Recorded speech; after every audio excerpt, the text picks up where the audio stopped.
Operating Officer, Sarah Sabin. Hi, Sarah. Hi, Bart. Good to see you. Welcome back. Thank you. Thank you for having me on. How's your summer going? Pretty good so far. Yeah, it's summer. It is summer. It's summer. It's a hot one today.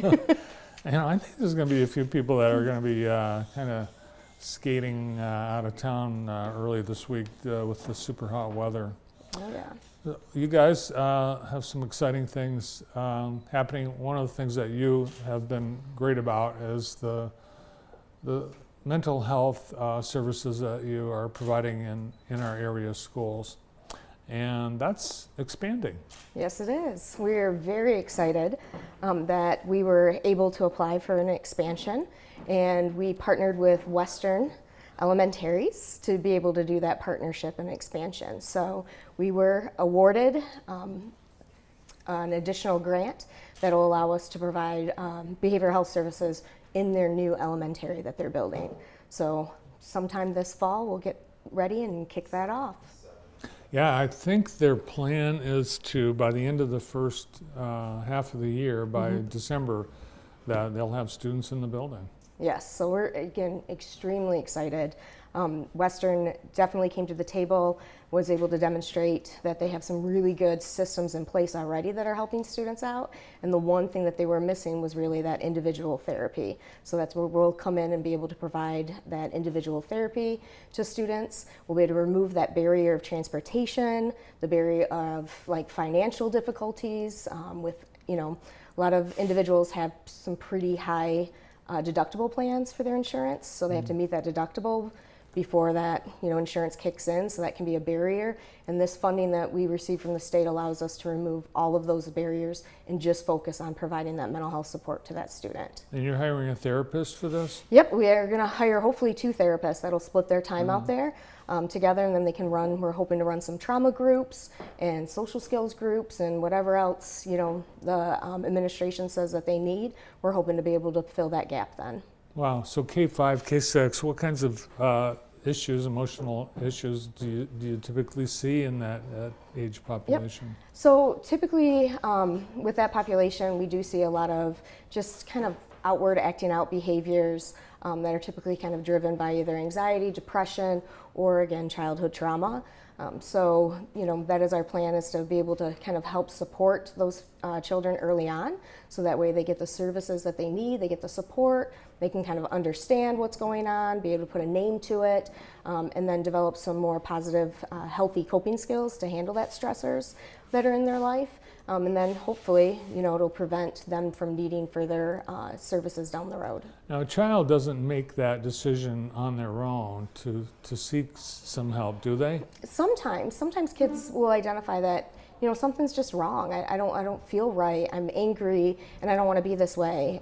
Can I get some help? So every once in a while we'll get some kids that will ask for that help, but a lot of times with this population, that young age group, it's family kind of driven. So that's, again, another way that we're going to partner is with the school counselors. So if they're identifying families that might need that support, that they can refer those families right to us. Or parents will actually be able to call us, our office, and get their child enrolled even without the school making that referral. So we can take parent referrals also. That's great. And at Jackson College, you've been able to expand your services there too. Yes, we have been very busy expanding services, which is a good thing. We want to get out there and help as many individuals as we can. So Jackson College actually approached us because we already run the Oasis Center. So we have a team of therapists that go out there and a navigator that helps with some basic case management needs that the students or staff might have. And we've been doing that for a couple of years now, and it's been going really well. And so the college approached us. They had an opportunity to write a grant that would allow them to be able to access, all their students to be able to access a mental health app called TogetherAll.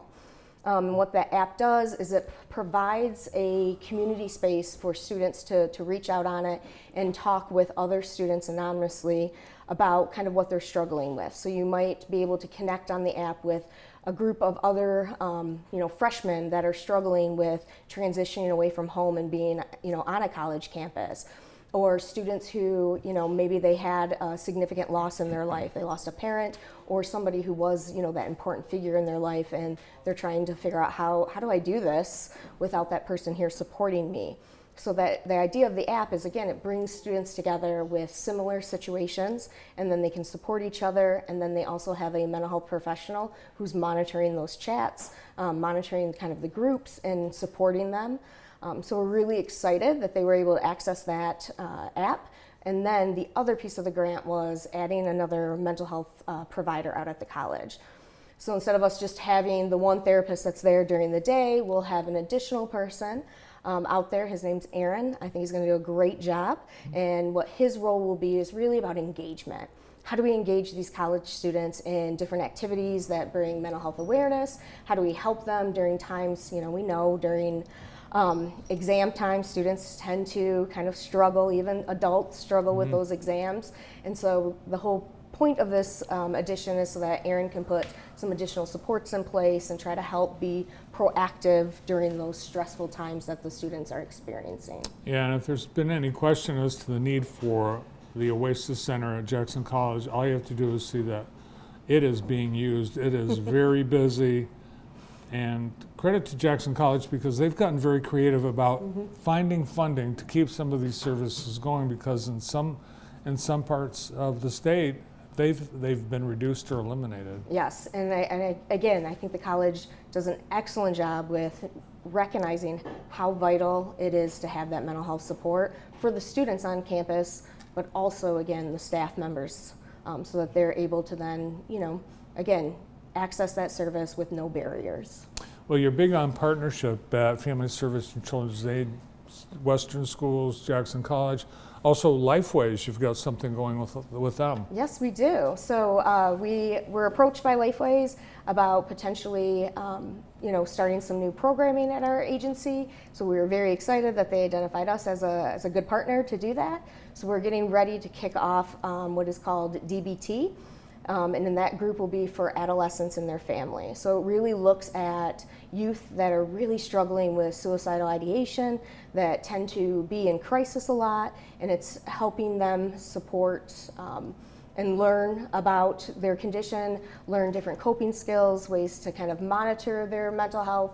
But I love it because the parents get involved. So their family actually is coming to treatment at the same time that the youth is attending treatment. So it involves group sessions and then individual sessions, and then kind of an on-call coach. So that way if they're struggling, they can call us and we'll have a coach available that can kind of walk them through their coping skills and how they can utilize those more effectively during that kind of crisis. And that's another area that has seen federal funding cuts, things like Yes. hotlines and support groups being reduced or eliminated.